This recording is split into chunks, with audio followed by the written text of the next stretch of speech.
I'm Mark Bedore at McGarry Ranches in the mountains of Idaho, where you can experience the real deal cowboy life. We'll show you. Plus, recreating Western history at the Shiloh Sharps Rifle Company. And they are very period correct. We're the only company in the world whose parts interchange with the originals.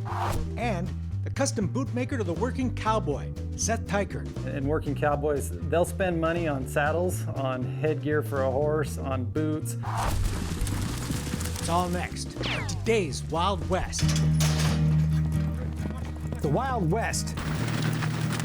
It's still out there. We'll show you how to find it. This is today's Wild West. Chasing cows in the rugged mountains of Idaho. Wrestling calves at branding time. Welcome to the real deal cowboy life at McGarry Ranches in Rexburg, Idaho. Spend a week with the McGarrys. Gets kind of western out here, doesn't it? It does. And you're guaranteed to work hard, get dirty, and live the life of a working cowboy. Everybody thinks we're crazy. But for Brooks and Beth May, it's the perfect vacation. That we come out here and we actually pay somebody to work on their ranch. The Kentucky couple are here for the 10th time in the last 8 years. It was love at first sight. People come from all over the country and all over the world to experience the real deal cowboy life at McGarry Ranches. It was very evident the very first day that this was no show. This was a real way of life. These were real cowboys and cowgirls. The McGarrys have been running cattle in this country ever since Henry McGarry first arrived here in the 1880s. Family patriarch Theron McGarry, Henry's great-grandson, opened up the ranch to guests about 25 years ago. And while McGarry's is a member of the Dude Ranchers Association, there's only one activity here. Do whatever it takes to keep the ranch running that day, from the back of a horse. That we don't get up every morning and think, oh gosh, we got guests, now how do we entertain them? We just get up, we got something to do, and they're going with us. This is Annie. Annie. Hi, Annie. Most days start the same way, saddling horses. Guests are up at 6, eat breakfast at 7, saddle at 8, load up the horse trailer, and head for the mountains, where the McGarrys run about 1,000 cow-calf pairs on 55,000 acres of ranching leases in the Caribou-Targhee National Forest. That's about 100 miles southwest of Yellowstone National Park. Today's mission, track down a dozen cow-calf pairs, round them up, and vaccinate and brand the calves. But before we go looking for the cattle, we need to set up a branding corral. No corrals up here at all, so we just have to set up our own. It's no easy task, but everybody pitches in. And as usual, that includes Theron's extended family. Theron's son-in-law, right-hand man, and head wrangler Dirk Morton is joined by his daughter Courtney, her husband Kyle, and their son Carson, a future rodeo star who's already riding miniature bulls and winning buckles at the tender age of 12. That's pretty cool, huh? Yeah. You're probably the only bull rider in your class, I'll bet. Yep, I am. I keep wanting him to rope more than he wants to ride bulls, but I can't seem to win in that category yet, so. You like getting in and you're kind of thinking like, how's this gonna end up, kind of. Yeah, we've told him if he's riding rough stock though, he has to rope. He likes the bulls better. Yeah, he likes the bulls better. How do you feel about that? You know, I'm all right with it. We've kept him pretty safe as can be, you know, so far, but. Rodeo runs in the family. Dirk is a 7-time Idaho State bareback champion, and every one of his 5 kids have won their own saddles in rodeo competitions. The family's roping skills will come in handy today, but first we got to find those cows. Bring them back to here. We'll go down and start gathering these right here and see what we got. Dirk and Kyle take the lead as we head out to search. Hey Kyle, did you guys go right or left where this fork is? Every rider's saddle is outfitted with a walkie-talkie to keep in touch in this rugged country. Courtney knows it well. She was barely out of her toddler years when she started coming up here with Grandpa. You kind of grew up out here with Grandpa? Yep, I did. 4 or 5, I'd probably say. Even before we could really ride, we'd go pack salt with Grandpa Theron and ride the pack horse, you know, and sit on the gosh, I forget, like the tree of the saddle, and then you'd have the salt, you know, and our feet would just be on it, and yeah, it was fun. So Today she still rides with Granddad whenever she can, usually about once a week. Carson comes even more often, and other family members love to saddle up to help out whenever they can. people always comment how close our family is, that we're always doing a lot of things together. Well, you do stuff together because you're always doing something fun together. Yeah, that's true. Yeah, we think it's fun, so. How many families get to go chase cows together? Right, yeah. Or have a rodeo star? Yeah. They do everything together. Everybody goes to the mountain, everybody pitches in when they brand. The family is a big part of the attraction for Beth and Brooks, who feel like they've been adopted. You know, we get very close. These people spend a lot of times. It's like our motto is, you know, you come as guests and leave as family. And I guess that's kind of the way it is, you know. It's easy to feel connected here. McGarry Ranches only takes 10 guests at a time, usually adults only, and you better like to ride. In fact, ranch guests spend so much time in the saddle they're assigned 2 horses for the week, changing mounts every other day to give those hard-working animals the rest they need. Most every horse is a registered quarter horse, and the saddles intact are top quality. A lot of them's handmade saddles. Stirrups are turned so that people's knees and ankles don't bother them, and we want them so that they're as comfortable as they can be. You get the equipment that's nice for them to ride, it helps immensely. We find most of the cows we're looking for, but one pair remains missing. No luck, Dirk, huh? I didn't even see a track. They got to be up there or in here somewhere, but I don't know where. We'll go brand the ones we got. Back at the corral, the air is soon filled with swinging lariats, the sound of bellowing cows, and the smell of burning hair as roping, dragging, and branding gets underway. Courtney won her saddle team roping, and we can all see why. I know, I have to show these boys how it's done sometimes, you know. No, heavens We're no. glad you do. We'll get done faster. This mother of 4 is a pretty good shot.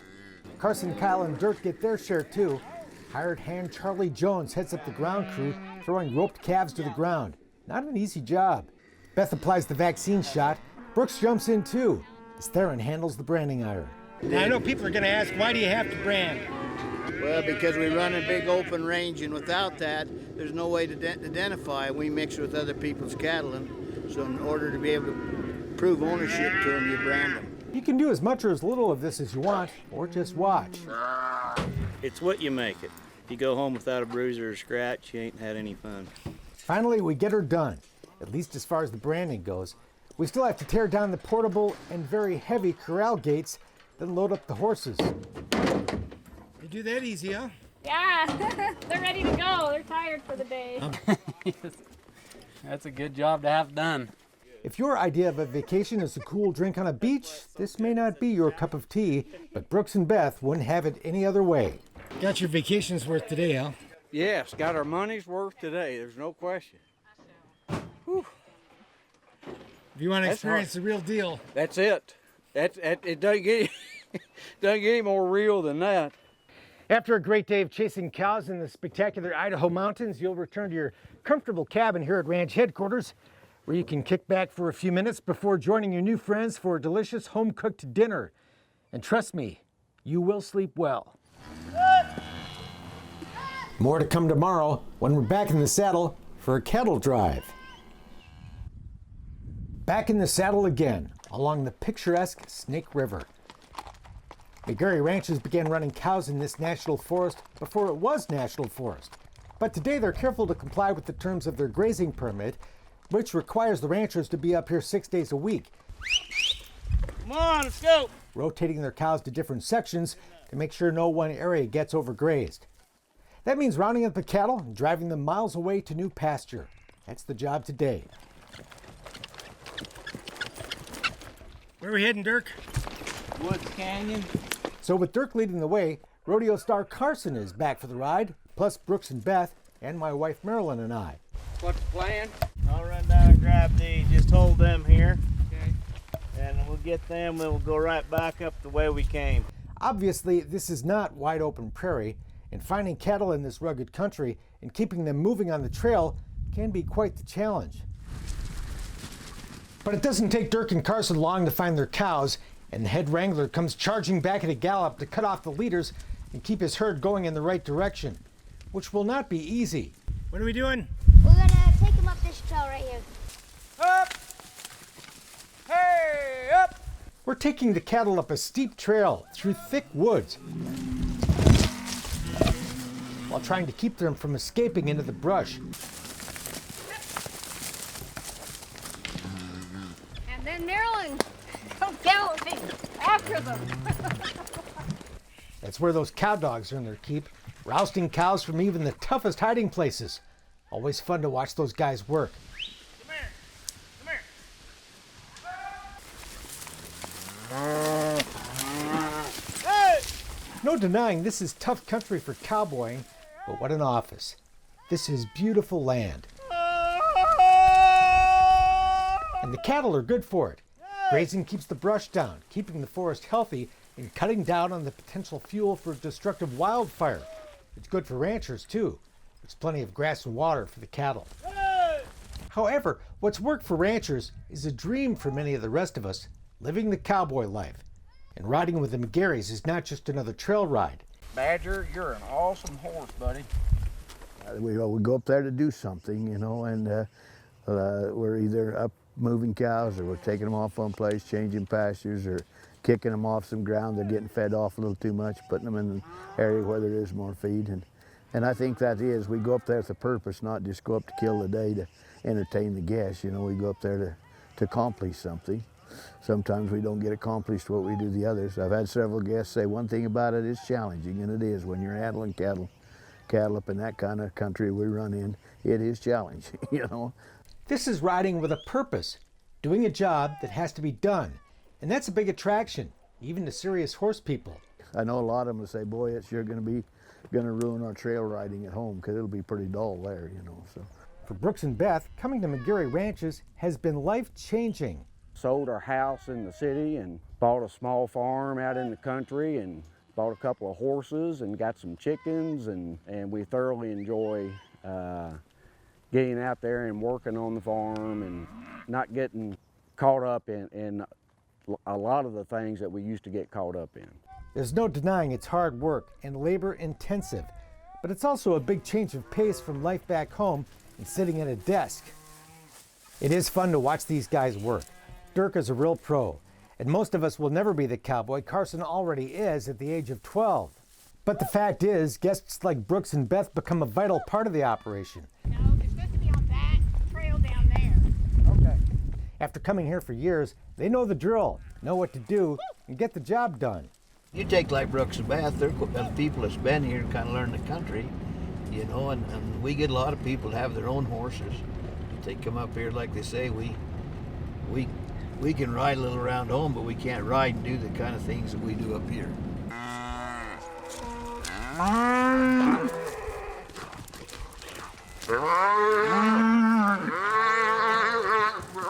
It takes all day. That's okay. The chance to spend hours in the saddle on a great horse in the American West is why we all came here. Trail's end. Finally, we reach our destination. The cows go through the gate.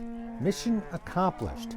Go home without a bruise or a scratch, you ain't had any fun. Well, we've had a couple of those today, I guess. We've had fun today, and I'm glad. It's been a most exciting day. A true Western experience here today. Yeah. There's no question about that. We ride back to the truck and head for home.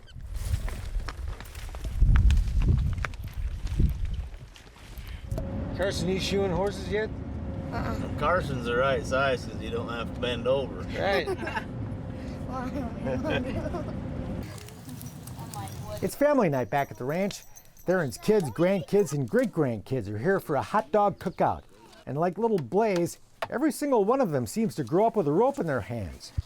After more than 100 years, it doesn't look like the McGarrys are going to run out of cowboys anytime soon. Yeah, I think so. I don't think there's a problem. And that's great news for guests like Brooks and Beth, who get to be part of the family and live their cowboy dream whenever they swing into the saddle at McGarry Ranches in Rexburg, Idaho. Coming up, you'll meet another Idaho cowboy who moonlights as a custom boot maker. But first, The Montana company recreating the historic Sharps buffalo gun, and they're surprising customers. Now we have one like it, which is this one right here. It's the big rifle that co-starred with Tom Selleck in Quigley Down Under, and it was made in the small town of Big Timber, Montana. Yeah, we did Quigley. We built for Dances with Wolves, Crossfire Trail, and Wyatt Earp. All of those guns were built from raw steel and wood at the Shiloh Sharps Rifle Company. For 40 years, family-owned Shiloh Sharps has been recreating the guns used by the buffalo hunters of the 1800s. And they are very period correct. We're the only company in the world whose parts interchange with the originals. And these prized rifles are coveted by buyers all over the world. People like history and people like to compete. Some people hunt with them. Other people hang them on the wall and never shoot them. The guns made here at Shiloh Sharps are exactly the same as the ones made back in the 1800s, like this 1874 model owned by famous frontier photographer L.A. Huffman. It's the exact same rifle you see in this historic photograph and one of several museum-quality pieces displayed in the Shiloh showroom. So this is the foundry. But what most people never get to see is how these rifles are created. You have a master. From carved hardwood. We start out with virgin bars at 4140 chromoly. And molten steel. Pot here will melt 30 pounds of this every 4.5 minutes. Kirk Bryan took time out of his very busy day to give us a fascinating tour of the factory, beginning in the foundry. Those will be grip caps. The parts are created with wax molds, the same process used when a bronze sculpture is cast. And these here are some butt plates. What you end up with is a piece of steel that looked like the ceramic tree. This is a 74 Sharps receiver. Now these will get buzz cut off of here. These are the castings that we just seen next door. They'll be put in these CNC machines and will come out looking like this. All the holes are drilled, threaded. Shiloh used reverse engineering to discover how the old guns were made to make historically accurate replicas. High-tech equipment is of course used today, but much of the meticulous craftsmanship is still done by hand. And here's what some people have. This one here's got gold inlay. There's a buffalo on this side, a wolf on that side. It's like a work of art. Mm-hmm. And that's all done by hand. Hammer and chisel. This is the woodwork. These accent lines, this is all hand filed. If a person wants a double AAA finish, then they're put back together and hand sanded with 1000 grit and oil until they get a nice sheen and all the pores are filled. This is the area where the final gun's assembled, inspected, and final tagged before it gets shipped out of here to its new customer. And when you get done, this is what your final product is. Every gun is different. Base price for a Shiloh Sharps rifle is $1,900. People start putting a lot of gold and platinum in them. They'll go, you know, 10, 12,000. While some of these guns go up on a wall and will never be fired, a growing number of men and women of all ages compete with these rifles in long-range target shooting, firing at targets more than 800 yards away, using nothing more than the old iron sights of the 1800s. It's different. It's history. It's not... When you're shooting, it's not like going out with the high-powered scopes and everything. When you hit a target at 500 yards with iron sights and it goes down, you get a little excited because it's just, I mean, it's iron sights. Kirk and Lucinda, brother and sister, both enjoy competing when they can. But it's just the fun because Kirk is my spotter. I shoot, I spot, he shoots, and so it's kind of a, if he does well and you're spotting, I mean, it's a team effort. So you feel good at the end of the day. If he comes out and gets first, second place, you just feel like you accomplished something. I shot these photos for a magazine story at the annual Matthew Quigley Buffalo Rifle Match outside Forsyth, Montana. The latest competition attracted more than 600 shooters from 37 states and 4 foreign countries. All over the United States. You can anymore pretty much shoot anywhere every weekend. The guns are used for hunting as well, including modern-day buffalo hunting. But like most things out west, the best part of it all are the people you meet. Just the people that we meet all over the world, my brother and I, and my mom and dad, my brother and I travel to the shows, we shoot together as a team, and I think it's just kind of that. Our kids grew up that way with us. They set targets. It's been a neat way of life. Lucinda and her brother run Shiloh Sharps with their semi-retired parents. Mom still works in the office, and Dad still helps out in the shop. And it's a family business. We work all day together and we play at nights. Business is good. Shiloh has a year's worth of backlogged orders. When the doors close, We're family. When we're here, it's business. And a unique business it is, recreating a piece of history from the Old West. A good pair of boots are a tool of the trade for the working cowboy, and for some, there's nothing like a handmade pair from Idaho working cowboy, Seth Teichert. I love it. I love the finished product when it turns out right. In the garage of a home on a windswept cattle ranch outside Mackay, Idaho, you'll find the custom boot shop of cowboy Seth Teichert. I'm not in it for really the money. It's a fun hobby for me. It's not like he needs a hobby to fill his time. Seth is a married father of 4 children, runs a working cattle ranch, spends hours volunteering at his church, enjoys hunting and sport shooting, but just for fun, builds custom cowboy boots. I can't sit around and do nothing. Sitting down watching TV bores me. I can't sit around. I have to be doing something. When he has a spare moment, which isn't too often, he heads to the garage to build boots, the old school way, handmade and stitched together with vintage equipment. These machines here are the finishers. This is the buffer. I don't know a year on these, but they're very old. I'm guessing 30s probably, 1930s. This is a sole stitcher. Big heavy machine, weighs about 800 pounds, and it'll stitch through the sole and the welt of a boot. Difficult to run. This thing kind of runs the shop. It's the boss of the shop. It's a 1929 is when it was made, a little Singer 3115. Stitches like it's brand new. The old machines feel good, and they don't cost as much money.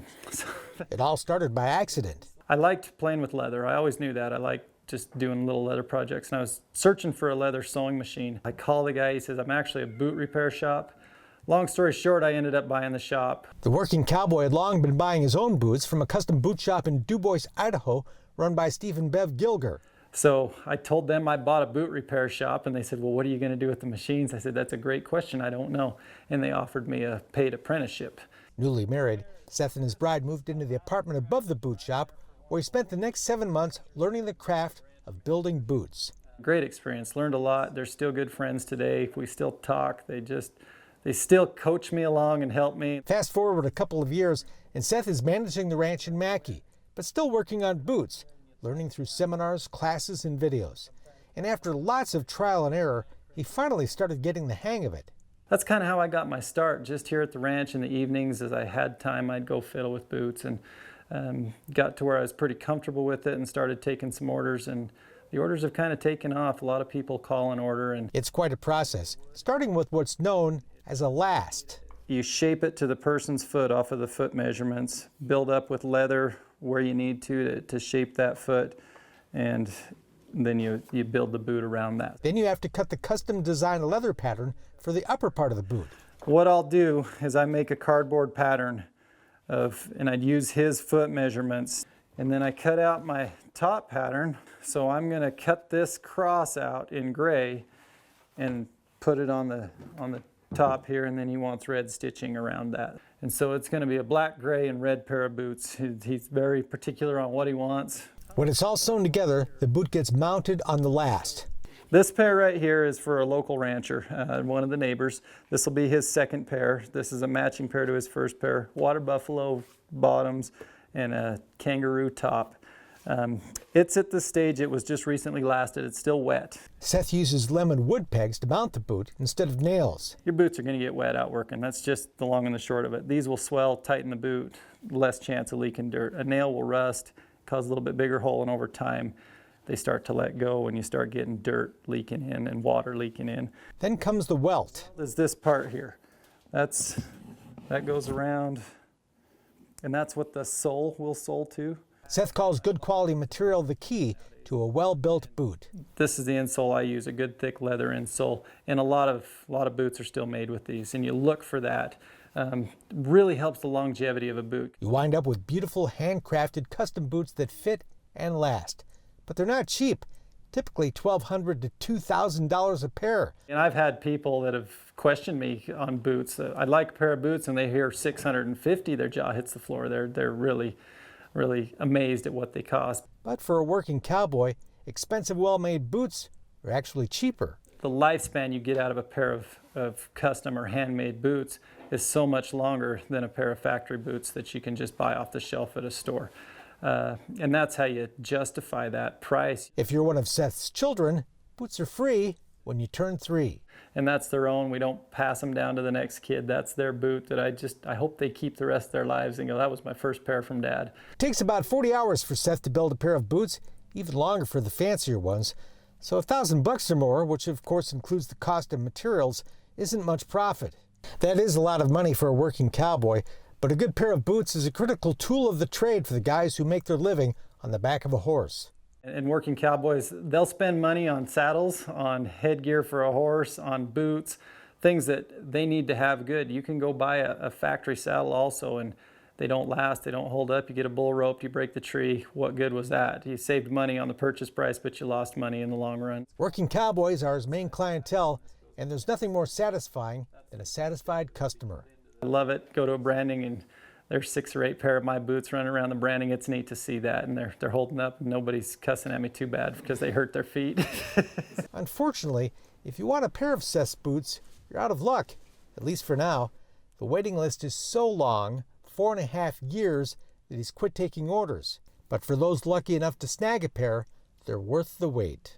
Yeah, it takes a long time. I'm about 40 hours in a plain pair of boots like this. You get into some of the fancier boots, there's more time, but the end products, if you take your time and do each step right, and I think that would apply to about anything in life, if you do each step correctly, you're going to end up with the product you like.